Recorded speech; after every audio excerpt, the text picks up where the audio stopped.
Ayos, ayos. Oh, ano pang hinihintay nyo? Sino yan? Sino bang luto nitong pulutan? Sino nagluto ng pulutan natin? Ang nagluto niyan, yung asawa ni Paring Marlon, yung magandang asawa niya, napakasarap ng luto. Oh, yun. Tagay na. Obe, may natawag. May natawag ba? Naku po, may natawag nga. Mga pare ko, sasagutin ko muna, saglit lang. Sige pare. Hello, pre. Oh. Ay, nako. Nalimutan ko, pre. Hindi na. Ay, ano, abot na ba kami dyan? Ay, mga pre, abot pa daw kami.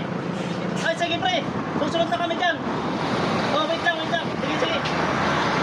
Okay, tama. Mga pare ko, sabi na kayo, enjoy kayo. Kami may importante yung dapat. Ayos na lang. Oh, sige. Kabibili mo lang. Tamo yung taong yan, sa sobrang kamamadali, pati cellphone naiwanan. Tingnan mo. Naiiwan pa. Ayan. Saka nagmamadali eh. Sobra Nabibili lang eh. Ano kaya? Na pare. Walang yang ano. Sige, subukan mong uminom. Pag di ka sumama, Tatamaan ka sa akin. Tara na umuwi. Nakuusap pala yung kumpare natin. Takot. Pare, baka naman ganyan. Ay, hindi. Kita mo nung pare mga galawan ko, hindi ako nagpapalupit sa asawa ko. Yun. Ay. Yun ang kumpare ko.